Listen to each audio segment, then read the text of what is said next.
everyone, and welcome to another episode of Pathfinder presented by Payload, the leading digital media company in the space industry. I'm your host, Mo Islam, and today we have a very special guest, my co-founder at Payload, Ari Lewis. It's taken a lot of convincing, a lot of teeth pulling, but he's finally agreed to be on the show. We have a lot to discuss, including the origins of Payload, building a media business in the space industry, and our plans for expansion. Before we get into that, a quick word from our sponsor, SpiderOak. SpiderOak's Orbit Secure software is designed for hybrid space operators struggling to manage the chaos of securing data flow and access to and from tens of thousands of small satellites in low Earth orbit. Using a unique combination of end-to-end zero-trust encryption and blockchain distributed ledger, Orbit Secure allows your mission to orchestrate and secure Earth-to-orbit, orbit-to-Earth transmission, communication, and storage of sensitive data across even the most complex and unsecure hybrid space environments. To learn how Orbit Secure can bring zero-trust security and resiliency to your zero-gravity environments, check out SpiderOak at www.spideroak.com. Ari, my friend, welcome to the show and welcome to the hot seat. Thanks, Mo, for having me. Long-time listener and a first-time caller. I will say that when I told the team about who the guest was going to be this week, I've never seen them more excited for a guest, so you should feel very special. Yeah, I'm so blessed, just so blessed. So what took you so long to be on the show? Because I've asked you before in the past, and you've always ignored my requests. I don't know. The stars have finally aligned this week, so I guess that's the only way to really attribute it. So I'm going to start off with a pretty easy question, but one that I'm curious how you're going to answer. So I've been on a number of different podcasts where I've had a chance to really talk about Payload's origin story in detail. And for forever, it's been from my perspective. So for the first time, I get to ask you, what do you think the origin story of Payload is? And how did we get here today? Yeah, so very simple, in my opinion, is that my cousin introduced Mo and I about 5 years ago now to teach JP Morgan about banking. And I show up to the office in red shorts. By the way, I think you mean teach JP Morgan about crypto. Yeah, what'd I say? Bitcoin? Banking. You said banking. Oh, banking. Yes. I mean, technically, crypto was the future of banking, as they said. Sure. So for everyone to have some context, this was early 2017. I think this might have been January 2017. Yeah, so to go in to teach JP Morgan about crypto, I show up in red shorts and a t-shirt in the middle of the winter. And Mo starts a conversation with like, what the hell is this? This guy looks like a raging nut job. And he was correct. That was accurate. But then we ended up, I think it was like a 30-minute meeting turned in to 2 hours. And Mo realized I had something intelligent to say, or so he was tricked into thinking. And now we are here 6 years later, building a space media brand. So I think that was some good background on how we met, which is true. I was at JP Morgan, and you came into the office, and I remember thinking, who is this guy? But you were, hats off to you. You were it was very clear how smart you were, and you knew a lot about crypto. And I didn't know anything about crypto. And you convinced me that day to go home and buy my first Bitcoin. So kind of a funny way to have met. But you skipped over a few items, which was, we didn't just jump right into a space media business. Do you remember sort of the early discussions that we had? Now feels like a couple years ago, where we first started talking about the idea. Yeah, so we started talking about Mo potentially leaving. He was at Deutsche Bank at the time, and he wanted to build a platform similar to PitchBook, but for space investors, and we spoke to a few folks, and we realized there just wasn't a market for it yet. There's only so many people who are going to spend $10,000 a year plus on buying that type of information. So we were like, hey, let's do B2B media. And Mo was like, what is B2B media? And I sort of walked him through different types of companies like Politico and Industry Dive that were building media, but instead of for, your regular consumer, B2B is for, industry professionals, right? So there are tons of different payloads, but for companies or for other industries, right? So you have, companies like, Politico, which is, way bigger than us, but B2B media for people who work in policy in DC. So that was sort of the underlying idea. And Mo and I agreed and worked on a weekly newsletter. We said if it got to 1,000 subscribers, we'd go full time. And now here we are today, full time. Was it? That's funny. I forgot about that. 3 years later. I forgot about that. And I think I'll add one addendum to your story, which is I think one of the early, one of the things that early on made it very clear to me that I think we were onto something is I think that first 1,000 included a few public company CEOs. And, or I should say more accurately, a couple of public company CEOs, but a number of management teams from public companies that made us think, management team members, which made us think at the time that we were writing and building something that people actually cared about and mattered. So that was kind of exciting early days. Okay. Now, before we continue talking more about Payload, can you tell us a little bit more about your background? I know we opened up with crypto. I'm sure some people are probably surprised to hear that. I don't know how many people out there think that you are a lifetime legacy space guy. Maybe some people don't, but maybe talk a little bit about how you, how you got to Payload. What's the Ari Lewis origin story? Yeah. So at a high level, I went to school in Cleveland, Ohio, graduated. I tried to drop out a few times. My mom didn't let me, and ended up starting with my good friend, a crypto fund. We ended up, quote unquote, exiting that crypto fund a couple of years later. And I ended up going to consult for the state of Ohio Treasurer's Office, where you used to be able to pay your taxes in Bitcoin. If anyone sees me at a conference and wants to learn more about that story, let me know and I will explain it because it's quite a long and interesting story. And then after that, the chief of staff of that office and myself ended up starting two types of businesses, organizations. One is Green Block Group, which was just a strategic PR consulting firm. And the other is a organization called OhioX, which is now the largest technology trade association in Ohio.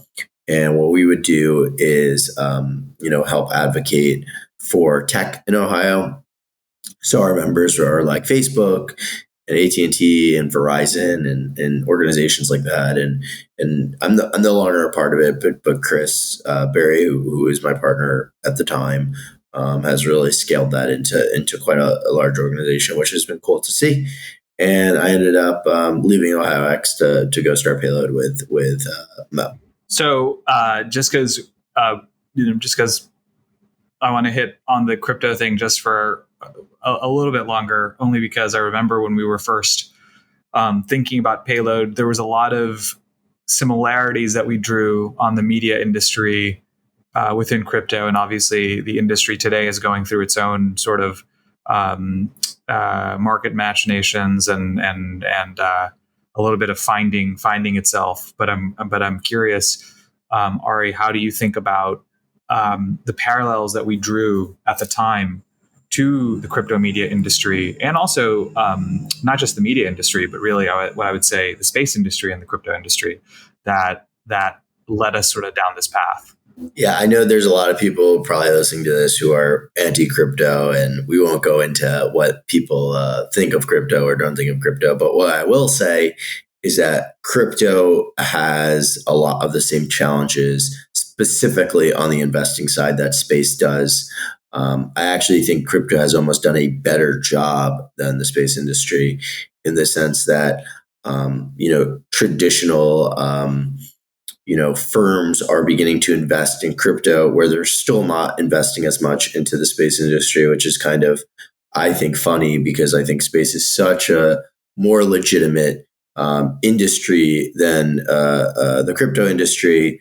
I think, when you talk about most institutional investors in space, their exposure is really SpaceX, and that's what they consider space. And there's all these other public and private, investment opportunities that they're not doing. And I think what crypto has done a really good job at, which, Mo and I are hoping to get to the point with Payload, is they've done a ton of, I think, I should say it this way, the industry has done a good job educating investors, both, a lot of asset managers, they're raising funds around crypto. So they're just spending all of their time going on road shows, talking to LPs. And then there's also media companies, companies like CoinDesk and Blockworks, which run conferences dedicated to investors, specifically large investors, to expose them to the cryptocurrency industry.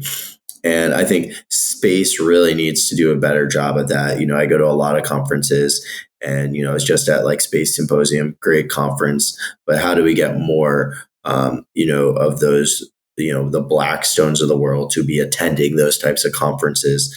And that's something that I think the industry definitely needs to create a better dialogue around, and definitely where I see the most similar parallels of the challenges of crypto and space.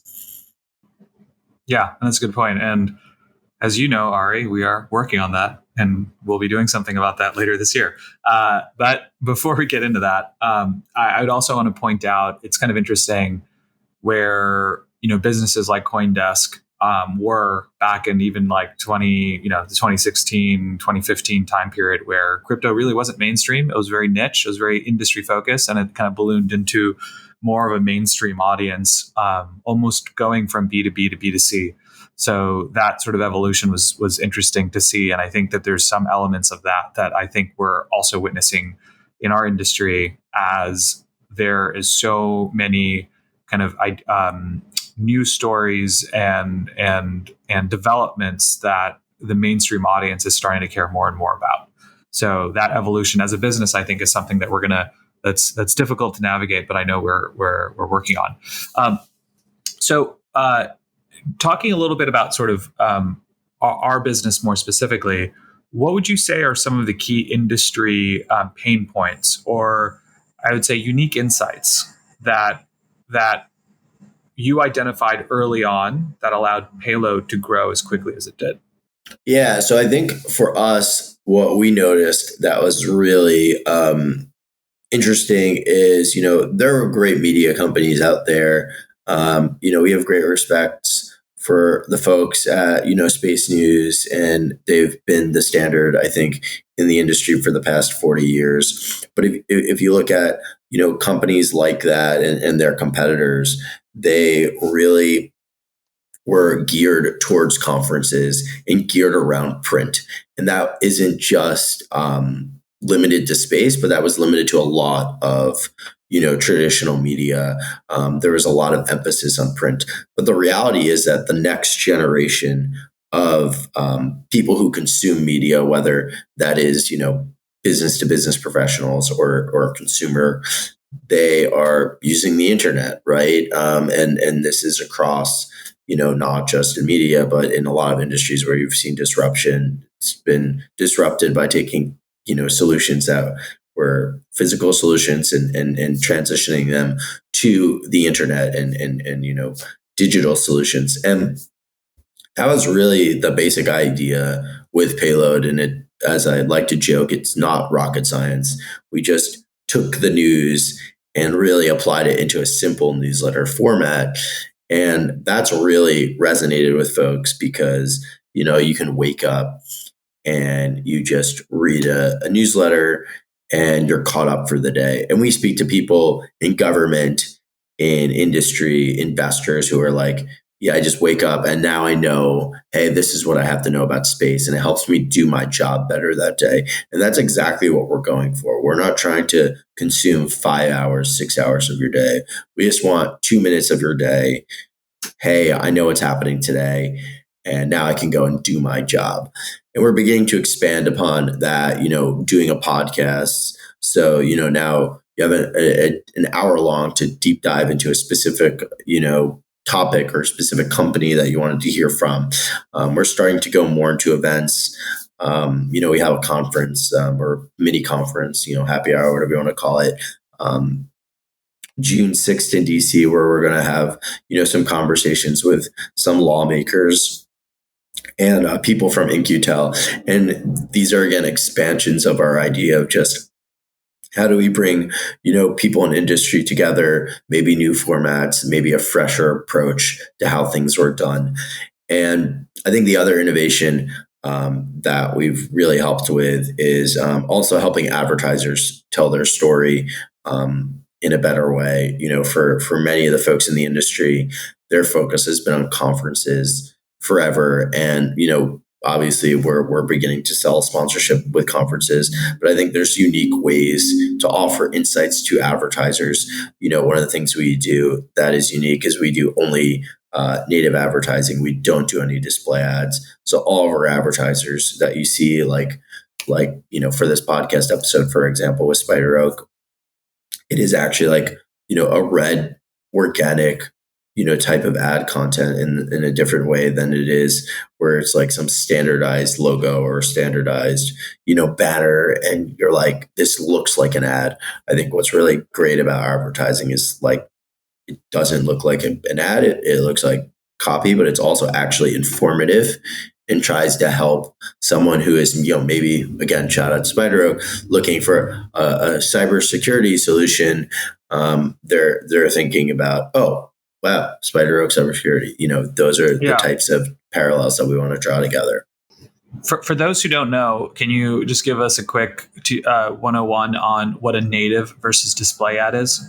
Yeah, so native just meaning that it matches the format of whatever you're seeing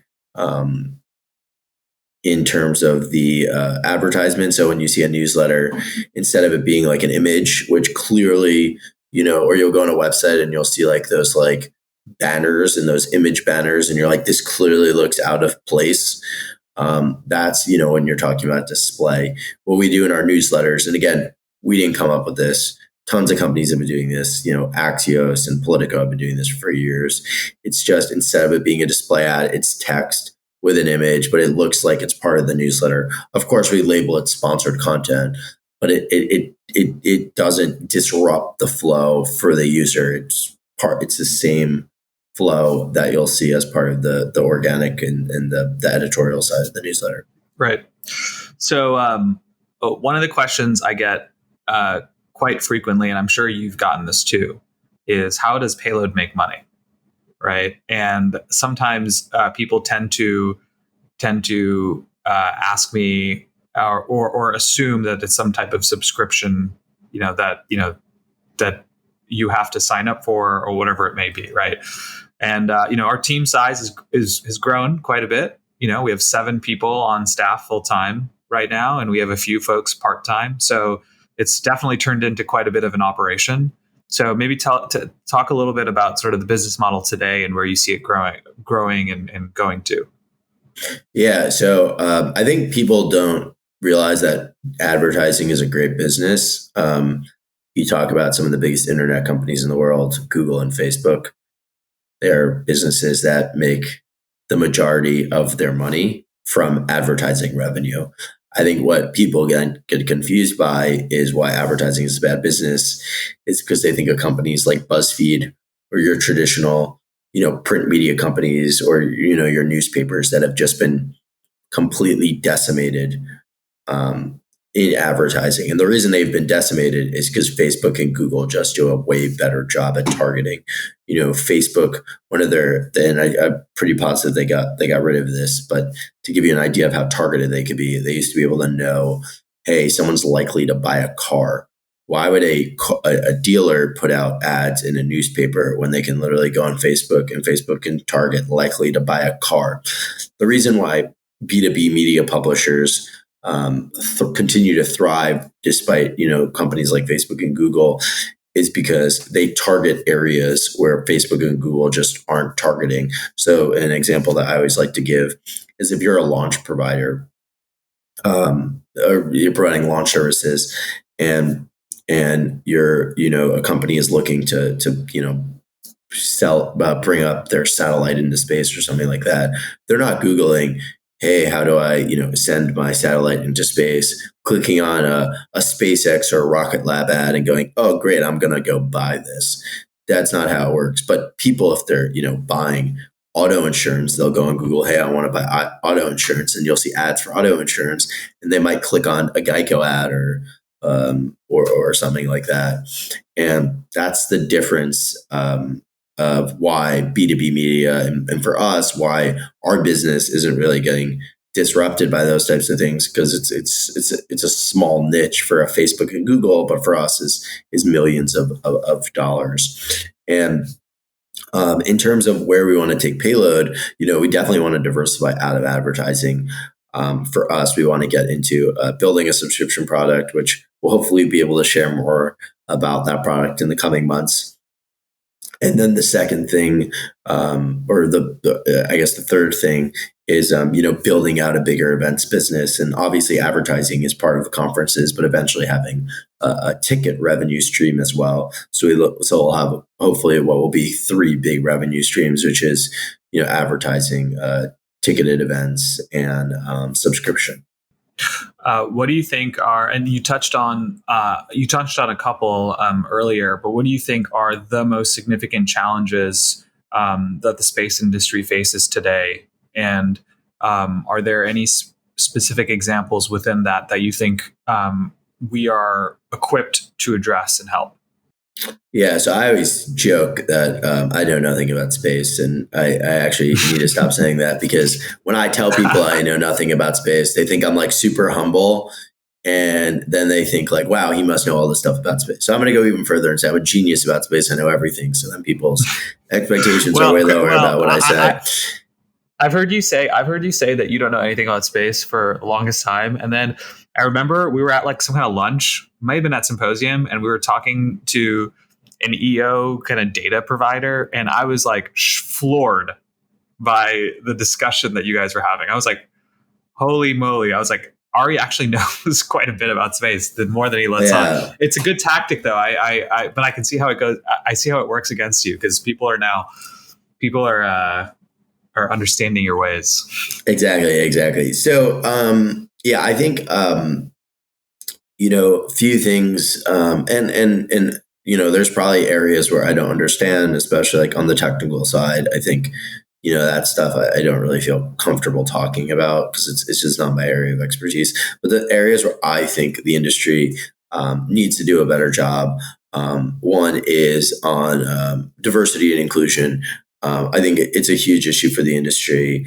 And I think, when people talk about these concepts, they talk about it from a political spectrum of like, oh, left and right, and it becomes a hot button issue.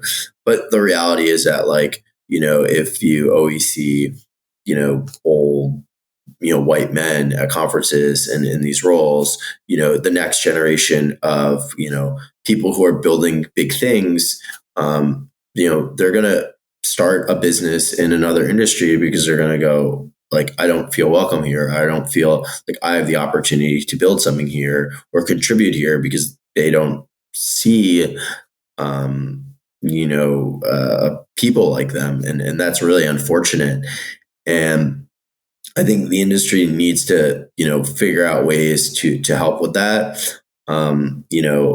As a media company, I think there are ways we can help with that, but that ultimately is stuff that comes from executives and from the industry as a whole. I think the second thing, and which we touched on, is investing. There's really very few, especially at the growth equity stage, of dedicated firms. Internally, we talk about A industry all the time, and and I know Mo knows that team well, but we have great respect for them. And I think what they've done is really smart because they're one of the few, institutional level players that understand space intimately. And we need more PE firms like that and growth equity firms like that. You sort of have this gap of there are people in the venture space who understand space, and then like once you start getting to Series B, Series C, your options are very limited in terms of investors who intimately understand the space.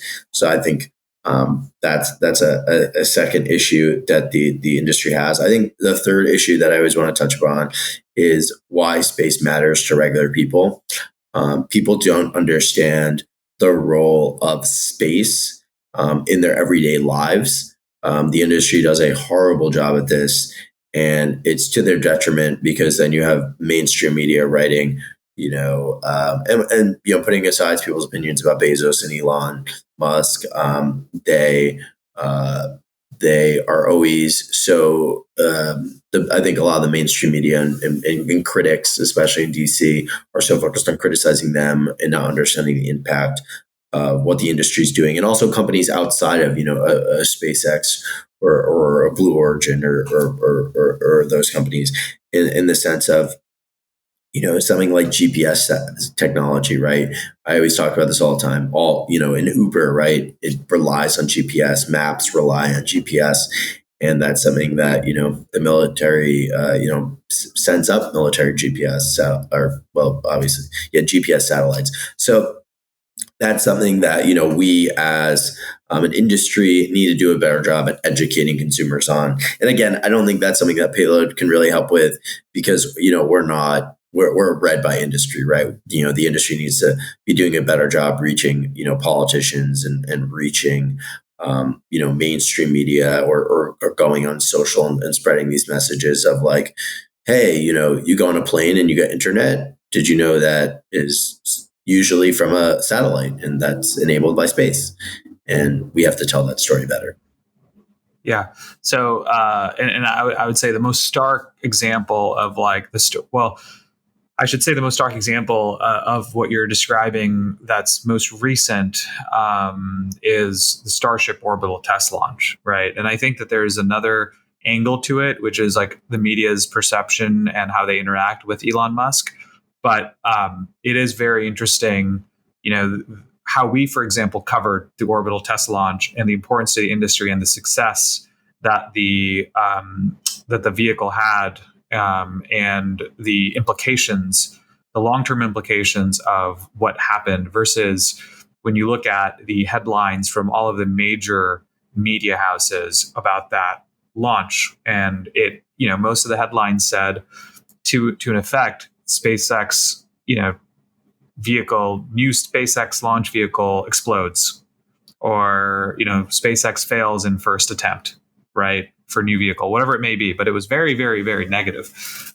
So pretty interesting because I do think, and I watched a number of kind of even on air interviews where you saw the types of questions that journalists were asking, and yeah, some of it is create a little bit of an interesting air of kind of Q&A. So I understand why certain questions are asked a certain way, but in general, it felt like that there was a fundamental misunderstanding between mainstream media and what actually happened. So I don't know if you kind of feel the same way, but that to me was like the most obvious example that industry hasn't been able to tell the story correctly to the broader consumer and the mainstream media. Yeah, I think one of the issues that SpaceX particularly has is that Elon is just hated by the majority of mainstream media, and I think many lawmakers as well. And I think that, for better or worse, definitely influences that. And I think that's really unfortunate because I think, people should do a better job at deciding what the most important thing to report on is versus creating a narrative. I think what ends up happening is they already have the narrative painted in their mind and then create a story around it, opposed to trying to understand the story and then the narrative develops from that. And I hope that changes. Will it? Probably not. Especially the Elon acquisition of Twitter, I think, is continuing to polarize things even more. So I don't really expect. I actually expect things to get worse for SpaceX on the PR front, and also to be honest, I don't think SpaceX does themselves any favors in terms of they have a very small PR team and comms team, and really comms is run through Elon, which I don't think is the most intelligent thing from my point of view. But again, who am I to criticize this guy's the richest man in the world and has built multiple companies? Here I am recording a podcast with Mo. So, hey, that's a lot of people. We got a lot of requests to be in this seat, and exactly. we've been hounding you for so long. So anyway, I was actually not going to go in this direction, but you brought up something that I've been thinking about quite a bit, and I know you and I have been debating about, which is Twitter and how the space industry uses Twitter. I'm kind of curious, like, I personally have noticed a very meaningful shift in the amount of folks that use Twitter. There are certain folks that I know I used to follow. I used to, spend a lot of time thinking about reading the stuff that they're publishing or tweeting. And I don't see as much of that anymore, or nearly as much. I know there's still the category of Twitter users who, follow every launch and are tweeting about every launch and every little sort of update. And my Twitter alerts typically blow up when those situations happen. But I'm kind of curious, like, what do you think? And we don't need to get into the politics and sort of the bureaucracy of what Twitter is and was, but more curious, like, how do you view the future of Twitter as a tool for the space industry? I'm by no means a psychic, but I really don't understand how Twitter recovers from this. I mean, especially on the media and news front, the biggest issue facing Twitter today is ultimately the fact that I don't know if the news that people are saying is true because they got rid of verification. And yeah, verification wasn't a perfect process, and I was not verified on Twitter ever. So I feel like I can say this confidently, but like at least I trusted the verification process. And now it just makes absolutely no sense at all. I think that's really unfortunate that it's gone in that direction. There's so much more misinformation than ever before. I think like the community notes is a great example of that. Of like, there was something recently about Elon and this like mining and is his father rich? And like there was a community note. Then like there was something about like, oh, this is so wrong. The community note is wrong. Elon grew up really poor, and then the community note disappeared. And like whatever your opinion on it, again, it's just a great example of like, okay, which is it? Like, it just doesn't, you don't know what the truth is. And it's become way more subjective. And I think that's kind of frustrating because I would always get my news from Twitter. And now I kind of am just like starting to just go back to reading like the Wall Street Journal, literally, which is nuts. Right. Right. I think in terms of like what that means to the space industry is, it's just really hard to trust what you're seeing out there. And going back to the Starship launch, I think there was a lot of viral news around like, hey, Starship is halted. Like I saw some tweet like, and then, if you're in the space industry, you kind of know that tweet's super misleading because like the FAA always halts like launches after a failed launch. And like, mainstream media was like, oh, it's like, and it wasn't coming from like really like, when I say it wasn't coming from like a CBS or like a NBC. It was coming from like some like guy who hates Elon, who like was like independent journalist, and that's the stuff you're starting to see develop. And it's like, why would I want to be on this platform if like I don't trust the things that are being said? So then I'd be worried that people wouldn't trust my things that are being said. And that's why organizations like NPR and PBS have stopped tweeting entirely, because they don't want to be part of that. I'm a big proponent of LinkedIn.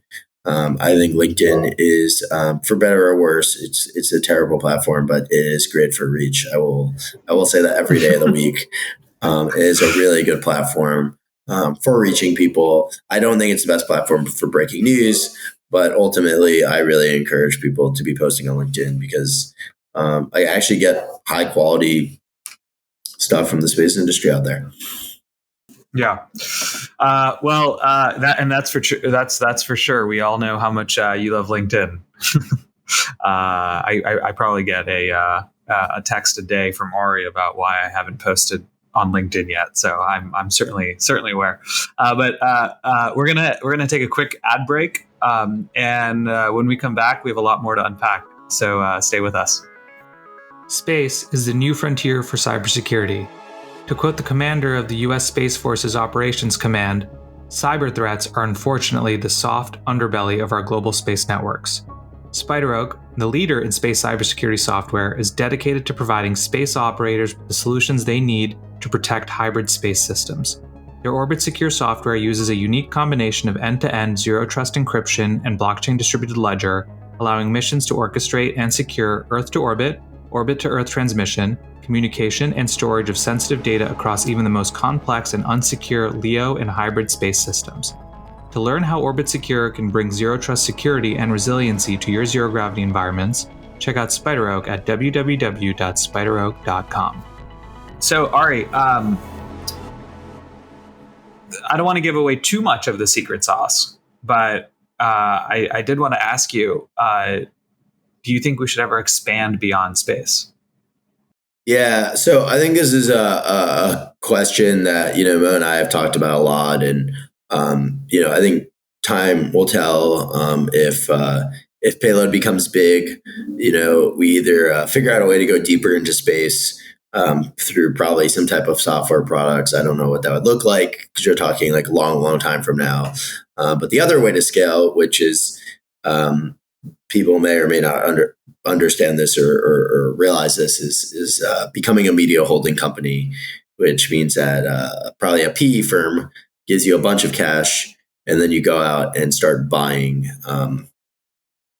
other media companies that overlap with what you do. So the vertical that Mo and I have actually always talked about is geospatial. I always joke with space people that geospatial industry and mapping folks, like there's like this great divide of, is it space, is it not space, is it mapping, which I think makes it a great next target area to go after in terms of expanding.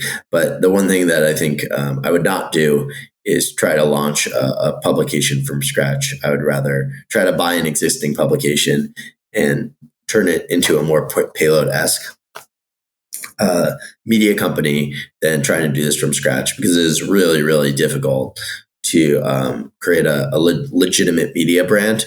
You cannot just, there is no amount of money that can be spent to scale a media brand. It is time that it unfortunately takes. It is not like scaling a software company where you can just throw money at it and scale a channel. Media is a channel that takes time, because you need trust to develop between the audience and the institution that's writing. So for just to go a little deeper on that point, from your perspective, what are the fundamentals of building a strong brand? And maybe talk a little bit about how Payload has been able to become a trusted source for the industry. Yeah, so I think the biggest thing we do that I actually think internally we're trying to do a better job at is we're not a pay-to-play publication, which is very common across lots of B2B media companies. And what that means is that everything you see nobody is paying for it. Nobody is paying to be on the podcast. Nobody's paying to be in the newsletter unless it specifically is sponsored. So that means all of the news that you're seeing is, is trustworthy news, and news that there is no, influence on. Our journalists are independent, and they're just writing about what is happening. There's no, hey, XYZ paid us, so we're going to write an article, and then the article is obviously going to have to turn out positive. That is not how we operate, and that's how most media operates. But in B2B, a lot of it just never operated like that, because like conferences, you'd go to it, and if you want to speak at a panel, I got to pay $1,000 or whatever the amount is. And I think that's like the biggest thing we do. That is different and unique, which really shouldn't be that much of a differentiator, but it is. Yeah. What are some media companies in general, just generally speaking in the B2B space, that you have a lot of respect for? Yeah. So obviously, I think Politico is like, the standard. In terms of newer brands, I'm sure many people listening have heard of Politico. What most people don't realize is Politico exited for $1 billion on $200 million of revenue. So it's a pretty legitimate media company. In terms of like, your old school media brands that are in B2B, you have publications, or actually really it's more than publications. Conferences business, they have publications like Informa. And if you've ever gone to a conference, in any business conference, probably 1 out of every 2 or 1 out of every 3 conferences are owned by Informa. It's just such a large company, but they have so many brands that's very rarely actually labeled like, okay, this is Informa conference. It's usually called something. So I think those 2 brands I have a lot of respect for, and it kind of shows that like what Payload's doing is definitely scalable. It's which I think surprises many people, because I think what they think of as media, they don't realize things like conferences are media, things like branded content are media, things like webinars is media, and you can scale all that and create a large company. So let's take a step out of media for a second and talk about the industry. And I know, you claim that you're not an industry expert, but I am kind of curious because you spend a lot of time at conferences. You fly all over the country, and in some cases internationally, and you meet all sorts of verticals in the industry, and you're probably the most plugged in and connected person at the company in terms of what other businesses are doing. So I'm curious from your perspective, what are some areas of the market that you feel, and maybe let's take it from maybe capital or investment perspective, that you feel like are over or underhyped? Feel free to answer either or both. Yeah. So I'll stick with what I know, and that I think there's still a lot of innovation in Earth observation. I really like Joe Morrison and Arvin, and I can never pronounce his last name, so I'm not going to try. But just look up Joe Morrison or Arvin and Earth observation, and their stuff will come up on Google. But I think there's a lot of opportunity in EO in terms of innovation. I think one of the things that I always thought was a problem was that like commercial companies that were selling to like commercial use cases, they did it too much focusing on like, hey, these are satellites, and not enough focusing on like, hey, like nobody cares that it's a satellite image. They care that like it solves their problems. It's actually ironic because I talked about space in the beginning of like space industry needs to do a better job like explaining that like this is space. I actually think in a lot of commercial use cases though, and maybe this is just specifically an EO thing, is that companies actually don't care that it's a satellite image. They just care that it's solving a problem. And I think sometimes the industry also needs to do a better job at saying like, here's how we solve your problems. And not mentioning space at all. It's like irrelevant. Um, think EO really interesting.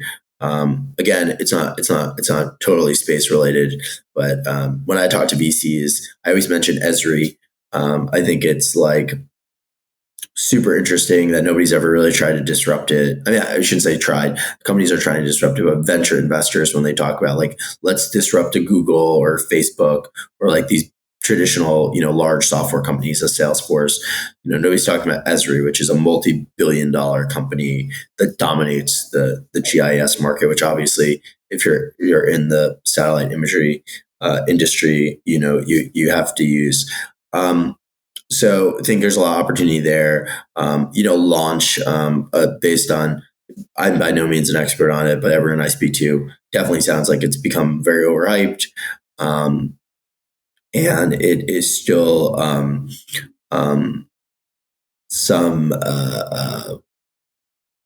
times away, besides SpaceX, from having these big businesses, things like small launch. There's still a lot of competition, and it's really unclear what the economics are. So I think that's an industry that I'm bearish on.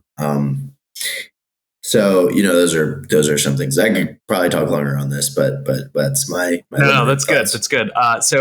I want to tip my hat off to you for a second, which is, from my perspective, and also just having known you as a friend for quite a long time, and now as a business partner, you're one of the most motivated and productive folks I know, and anyone who knows you well knows that you're also very, very communicative and easy to stay in touch with. So, how do you stay motivated? How do you stay productive?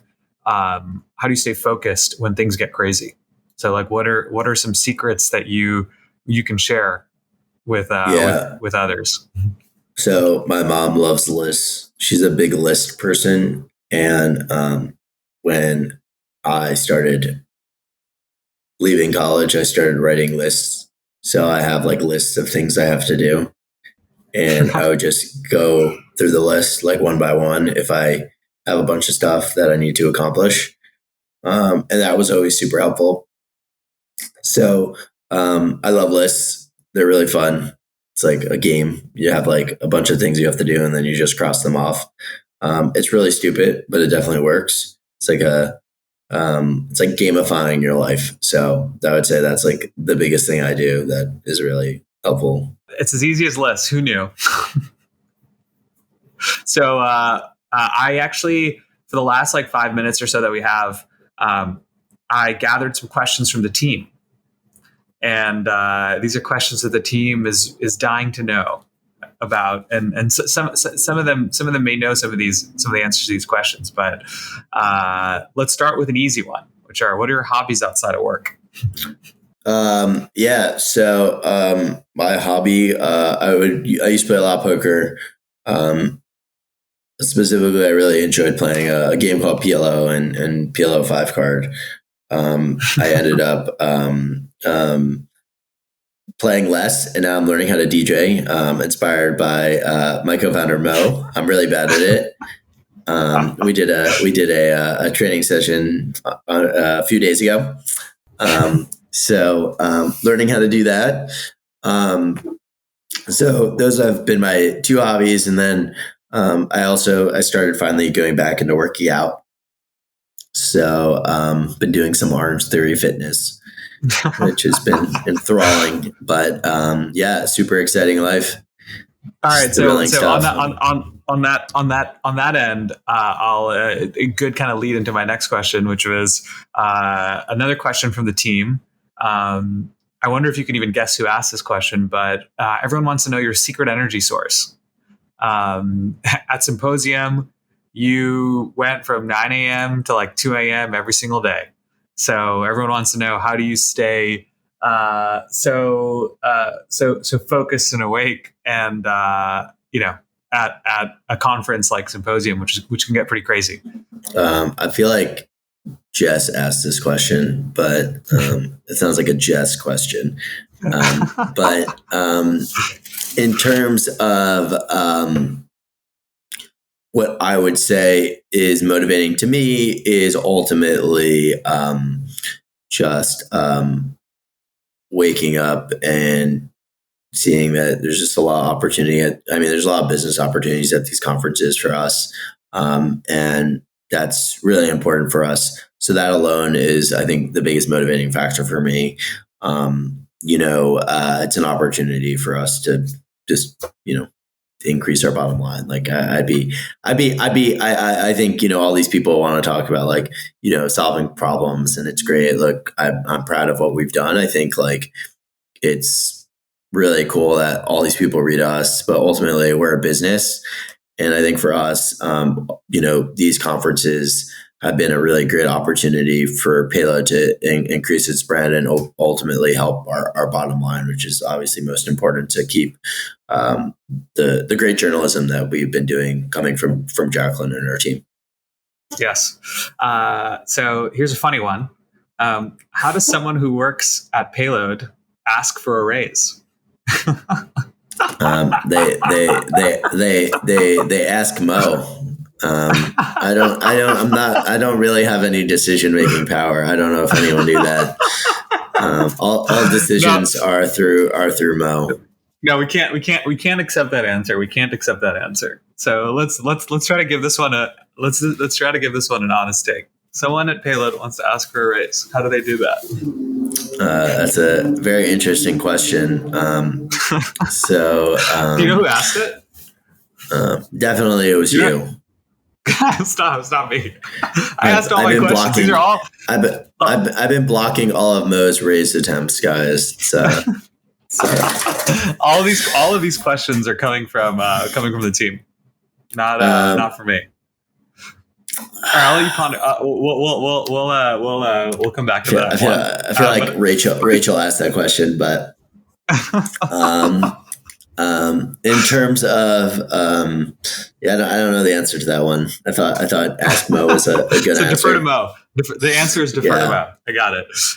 Okay, so give us your favorite part about Payload or a favorite memory that you've had since we started the company.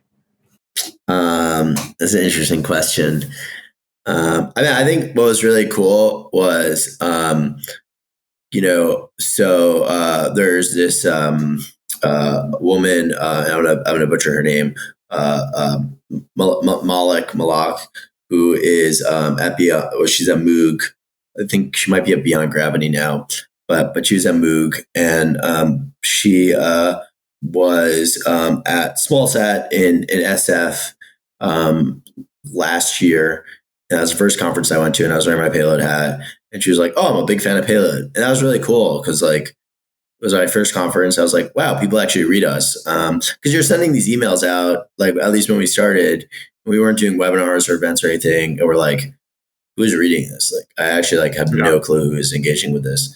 And now I went back to SmallSat like a year later, and most people there knew who we were, which was awesome. I was like, wow, this is such a crazy thing a year makes. So I think that's really been like the coolest thing, is that trend, that evolution over the period of a year, that like, oh wow, most of the industry like knows who we are and is paying attention to what we're doing. It's funny. I have a similar story in a way. It's actually quite funny. When we first launched the Twitter handle, which was like, I don't know, a month after we decided, or maybe like right along when we were publishing the newsletter for the first time, this was like a year and a half, 2 years ago. I remember tweeting something from the general, our Payload account, and my friend, it was a joke, but it was a funny one, I guess, at the time. I tweeted something about some news story or something. I forget exactly what it was. And then he responded, "Who are you speaking to?" Because I think we had like 10 or 15 followers. I forget exactly what it was. He was like, "Who are you speaking to?" So it's just funny how far, where we were then. And, to your point, like, and I've been with you to many conferences, and it's funny how, we can't go very far with someone recognizing you and recognizing Ari, because, we all know that at these conferences, you have the famous Payload hat on, and everyone recognizes you instantly. So it's been it's honestly a great testament to you for how you've been able to grow the sales channel of Payload in such a short amount of time. So it requires a grind, and you've accomplished that. So, and you're passing along the reins now to Brian, as we all know. So, Yes. So my last question, and you can be, and this is something that you and I do talk about, but maybe not as frequently as we should. But I'm curious to know, and really, I would say push yourself to come up with, I think, the most extravagant or kind of interesting idea that you can think of. But what does Payload look like in 10 years? Yeah, I mean, I actually, it's funny. People always talk about like grand visions. I think Payload, in terms of what we do as a media company, I think does have a limit. I think in order for us to continue to be of high quality, we actually have to limit ourselves in terms of the reach we are as a business. We're not going to be a $100 billion company like a Facebook, right? Ever. Because this is not, media is just not like that in that way. I do think that there are ways that we can scale, but would be very different than what Payload is today. Meaning, again, we'd either start, having a private equity partner that helps us scale into other B2B media verticals, or going really deep into space in the sense of like building software products that have a lot of overlap with our audience. And I don't know if that's something that, Mo and I, but for either of those ideas, would even be a part of at that point, which would be really cool, actually, in some ways, because it would be cool to build such a enduring legacy where like the founders aren't even involved and the business still lives on. So that's kind of, I think the two ways to really hopefully scale the business in due course, but ultimately, I don't have magic ball. I forgot what it's called. And Magic 8 ball. Magic 8. No, there's another word I'm looking for, but it doesn't matter. Magic 8 ball, and can look into the future and see what things will develop. Yeah. Great answer, Ari. Thanks for being on the show. Really appreciate it. See, it wasn't that bad. No, but we're glad to have you. So thanks again, and I will see you in like 15 minutes. So talk to you soon. Have a good one. Bye.